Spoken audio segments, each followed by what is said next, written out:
Hi అండి. లోహిలీల TV ఛానల్కి స్వాగతం సుస్వాగతం. ఏంటబ్బా పొద్దున్నే బయలుదేరింది అనుకుంటున్నారా? ఏం లేదండి, నిన్న యూట్యూబ్లో లైవ్ చూస్తుంటే బిగ్ బాస్ రన్నరప్ తనూజ గారు లైవ్ నాకు బాగా నచ్చిందండి. దేనికంటే తనని లైవ్లో కొన్ని ప్రశ్నలు అడిగారు. ఆ ప్రశ్నలకు సమాధానం చెప్పిన విధానం మాత్రం హ్యాట్స్ ఆఫ్ అనాల్సిందేనండి. ఇప్పుడు కొందరు అడిగారు, మిమ్మల్ని బయట హేట్ చేశారు కదా కొందరు ఇష్టం వచ్చినట్టుగా, దానికి మీ సమాధానం ఏమిటి అని అడిగారండి. దానికి తను చెప్పిన విధానం మాత్రం నాకు చాలా బాగా నచ్చిందండి.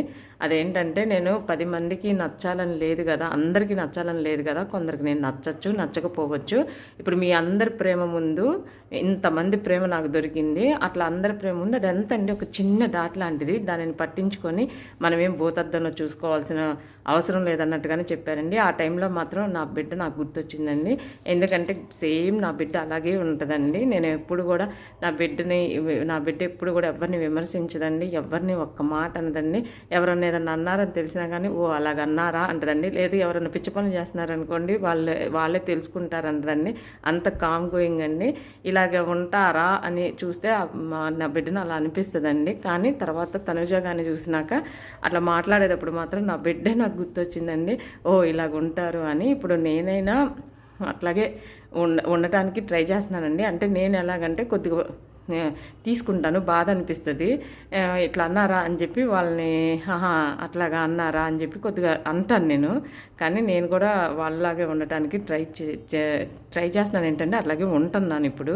ఎందుకంటే మంచి ఎవరి దగ్గర నుంచి అయినా నేర్చుకోవచ్చు. అది బిడ్డ దగ్గర నుంచి అయినా, లేకపోతే బయట ఎక్కడన్నా కనిపించినా కూడా అనిపించచ్చు. అతిగా రియాక్ట్ అవ్వకుండా అలాగే ఉండటమే మంచిదండి. ఎందుకంటే ఇప్పుడు వాళ్ళు రియాక్ట్ అయ్యి మనం రియాక్ట్ అయ్యి 2 చేతులు కలిస్తేనే కదండి చప్పట్లు అన్నట్టు. అరుచుకుంటూ వెళ్తే దానికి ఉపయోగం ఏమీ ఉండదండి. దానివల్ల నష్టం తప్పితే లాభం ఏం చేయకూడదండి.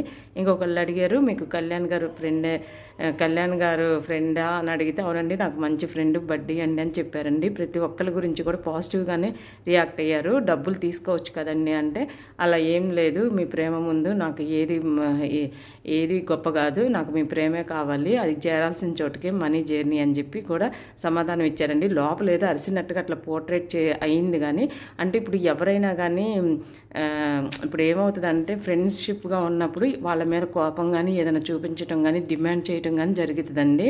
కానీ అలా లోపల వరకే, అలా ఏం ఉండదండి. ఎప్పుడైనా అంతే కదా. ఇప్పుడు కోపాన్ని ఎవరైనా ఎక్కడ ప్రదర్శిస్తామండి? ఫ్రెండ్స్ దగ్గర కానీ తల్లిదండ్రుల దగ్గర కానీ అక్కడే ప్రదర్శిస్తాము. అరవటం చేయటం, అలా అరవటం మూలన తను కొద్దిగా నిజంగానే లాస్ట్లో నెగిటివ్ అయ్యారు. కానీ అలా ఏం లేదండి.